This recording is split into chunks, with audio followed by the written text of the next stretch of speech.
For 7 years, the Alpha King's son woke to silence. No heartbeat, no pack song, no father's voice calling his name through the corridors of the obsidian fortress. Every full moon, the healers of Varen stood in a ring around Prince Orin and delivered the same verdict with practiced sorrow in their eyes. It is the goddess's will, your magency. We can try again next cycle. And every time, they sent new ledgers to the royal treasury. Lucian Draven paid, with gold stacked high enough to build a second fortress, with blood drawn from his own veins for rituals that left him weak for days, with pieces of his soul that he could never get back. He let them press burning sigils to his son's skin, pour bitter tinctures between small lips that trembled but made no sound, cut new scars over old ones until the boy's back looked like a map of failed promises. Each time, the healers shook their heads. Each time, they promised that the next treatment would be different. Each time, they walked away richer while the prince stayed silent. But high above the ritual chamber, in the narrow servants' gallery where no one ever looked up, a pair of omega eyes watched everything. Calla Riven, the girl Lucian once promised forever to, the mate he rejected under a hall of witnesses 7 winters ago.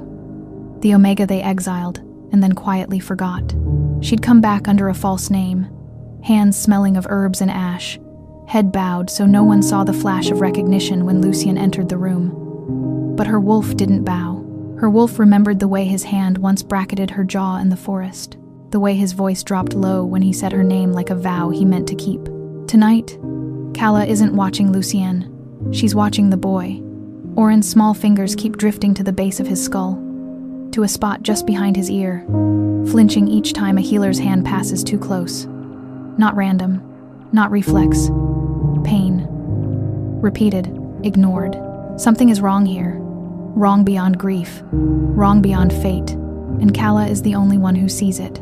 Before we tear open the secret buried in the prince's body, before we reach the moment the Alpha King realizes who he threw away, I need you with me. If stories like this pull at something deep in your chest, hit subscribe to Ariel Romance Library right now. Tap that bell so you don't miss a single chapter, and drop a comment telling me where you're watching from. This story found you for a reason. The obsidian fortress sat like a black crown on the mountain, stone towers clawing at the sky. Inside, wolves moved through corridors lit by torches that never seemed to warm the air. At the heart of it all, in a chamber carved from volcanic glass, a 7-year-old prince sat perfectly still, while strangers touched his skin. Orin Draven had ice-pale eyes like his father, and dark hair like the mother he never knew. He watched the healers' mouths move, forming words he couldn't hear. Their hands pressed glowing symbols into the air above his head. Incense burned, candles flickered. The ritual went on for hours. It always went on for hours. His father stood in the corner, arms crossed, jaw tight. Lucian Draven looked like a king carved from stone and fury. His wolf prowled just beneath his skin, amber eyes flashing in the torchlight when his patience wore thin. The head healer, Era Thorn, finally stepped back from the circle. She was a tall woman, with silver-streaked hair and robes that cost more than most wolves earned in a year. Her voice was smooth as river stones. Your Majesty, the blockage remains. The moonborn affliction is stronger than we anticipated. Lucian's hands curled into fists. You said that last month, and the month before. These things take time, Era said, her face arranged in practiced sympathy. The goddess works in cycles. We can try again at the next full moon.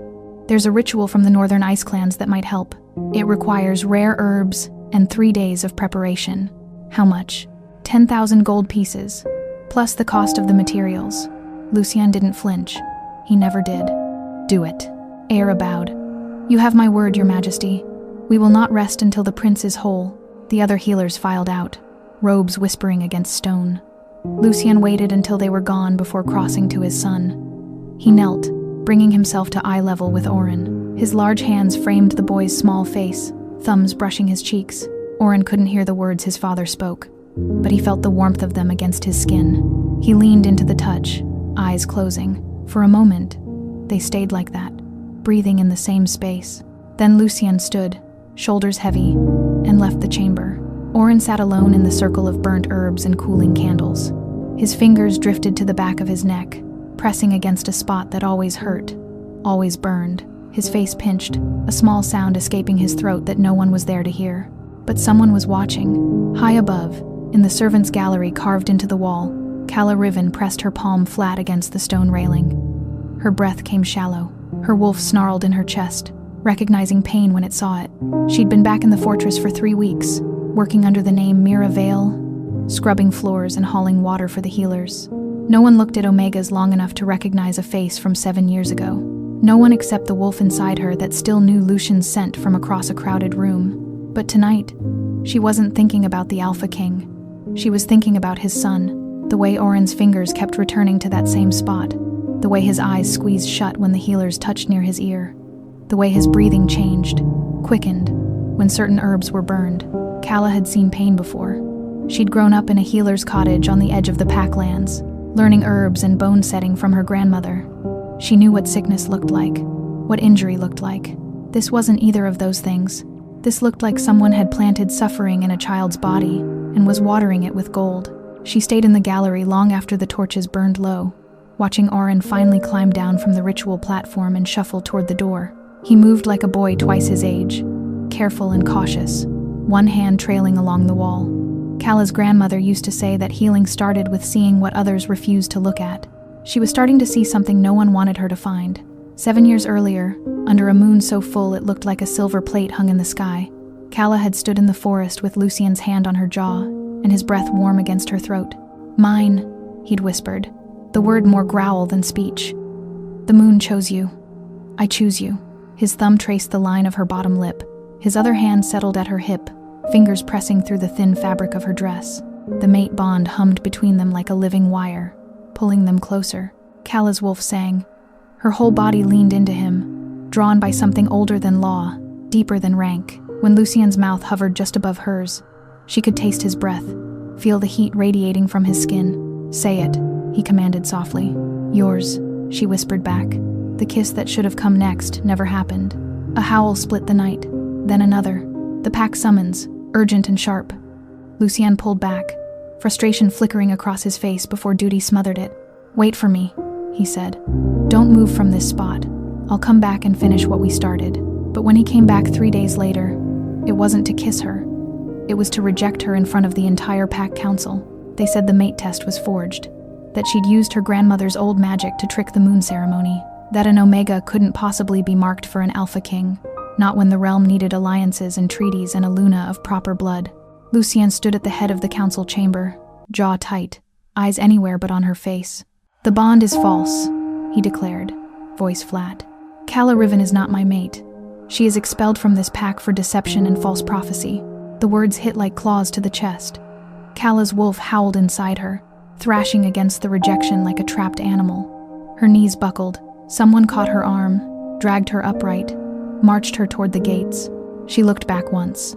Lucian was watching her then, finally, and the pain in his eyes almost made her believe he didn't want this. Almost. But he didn't stop them.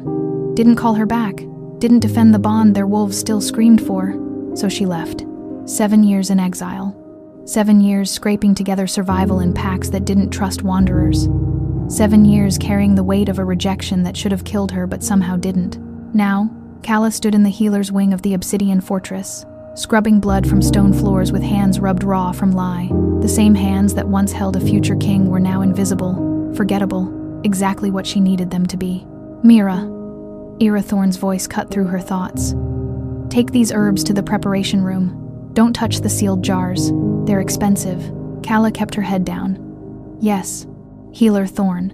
She gathered the basket and moved through the corridors, keeping to the shadows. The fortress hadn't changed much. Same cold stone, same torches casting long shadows, same scent of pine and wolf fur and old magic soaked into the walls. She passed the great hall where Lucian had rejected her, past the courtyard where they'd first danced during a harvest moon celebration, past the archives where he'd once pulled her into a dark corner and kissed her breathless when no one was looking. Every step hurt. Every breath was a reminder that she'd loved a man who chose his crown over her heart. But she wasn't here for him. She was here because an Omega healer from the southern forests had sent word of strange happenings in the capital. Expensive treatments that never worked. A prince trapped in silence while gold poured into healer coffers. Calla's grandmother had taught her that healers served the wounded, not their own wealth. If someone was breaking that sacred duty, she needed to know. She was placing the herbs in the preparation room when she heard small footsteps behind her. Oren stood in the doorway, pale eyes watching her. He'd seen her before in passing, another faceless servant in a fortress full of them. But something had drawn him here now. Calla set down the basket slowly. She didn't speak, knowing he couldn't hear her. Instead, she crouched down to his level and smiled. Oren tilted his head, curious. His fingers drifted to the back of his neck again, that familiar gesture of discomfort. Calla's wolf stirred with protective fury. She reached out slowly, giving him time to pull away if he wanted. When he didn't, she brushed her fingers against his hand, gently pulling it away from his neck. She pressed her palm to his, showing him the gesture. Connection, safety. Oren's eyes widened. He pressed back, harder than she expected. Like someone desperate for an anchor. They stayed like that, palm to palm in the doorway, until a shadow fell across them both. "Step away from my son," Lucian's voice